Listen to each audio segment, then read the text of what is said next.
បាទគ្រប់នឹងជម្រាបសួរពុកម៉ែបងប្អូនហ្នឹងនេះកដោបសមាជិកកូនក្រុមរបស់គាត់នេះសក់បាន3ដងដែរហើយរបស់គាត់នេះពូជ6ខាំអានេះនៅសល់តែ3វគ្គទៀតសក់ដូចស្លាប់ហើយតែរបស់គាត់កស៊ូអីការពារទឹកភ្លៀងល្អហើយខាងក្រៅវិញបាំងការពារមន់ហើយនេះម្ចាស់ទ្រុង2វគ្គឯងគាត់វគ្គដំបូងធំចិត្តដល់ស្លាប់ឯងពលថ្នាំតែគាត់បោះបង់ចោលហើយគាត់នៅតស៊ូឥឡូវវគ្គនេះជោគជ័យរបស់គាត់ហើយពីព្រោះគាត់ដឹងហើយមួយសាយនេះម្ចាស់ទ្រុងហើយគាត់ត្រៀមបរិយាទៀតហើយដីរបស់គាត់ធំមកបងប្អូនហើយសបោនេះសបោស្មៅសបោស្បោនេះចំណៃសបោហ្នឹង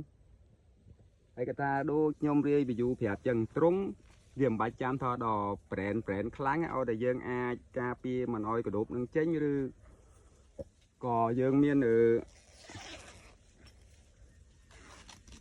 ជានេះមួយទេឬក៏យើងមាននេះដូចជា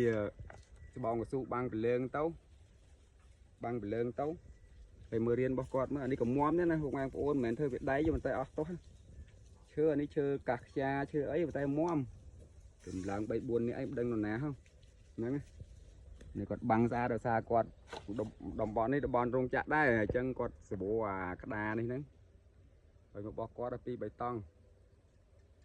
ហើយកដោបគាត់សុខភាពល្អណាស់បងប្អូនសុខភាពល្អណាស់ចូលមកឡើងឆ្វាចឃើញទេនៅតែ3ដងទៀតចាប់ផ្ដើមដាក់ពងអញ្ចឹងដូចខ្ញុំប្រាប់បងប្អូនអញ្ចឹងគឺកដោបវាចិញ្ចឹមលឿនទទួលផលលឿនខ្លាំងជាងមន់ទាអញ្ចឹងណាបើថាមន់ទាវាចេះមានជំងឺមានអីហ្នឹងទៅហើយបើកដោបនេះលឿនណាទោះបីគាត់ធ្វើការក៏គាត់អាចចិញ្ចឹមបានដែរនេះម្ចាស់ទ្រុងមើលសដោយកូនចិនអញ្ចឹងម្ចាស់ទ្រុង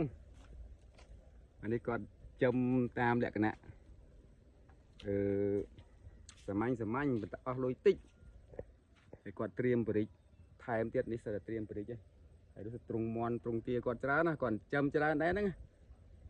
បងប្អូនឃើញទ្រុងយើងមិនបាច់ចាំដល់ស្អាតពេកទេឲ្យតែយើងបិទបាំងទឹកភ្លៀងពលឺថ្ងៃហើយការពារកុំឲ្យមាន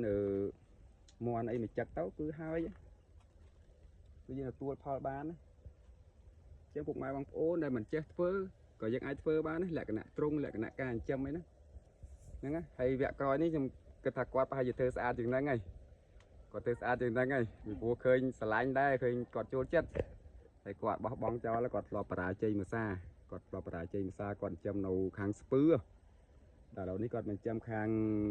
កំពង់សោមវិញហ្នឹង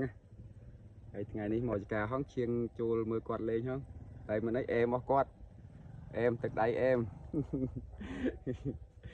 នេះបងប្អូនបើចង់ជែកអាចឆាតសួរគាត់បាននេះមកចាស់ទ្រុងចឹងអរគុណច្រើនជួបគ្នានៅវីដេអូក្រោយទៀតហ្នឹងអរគុណច្រើន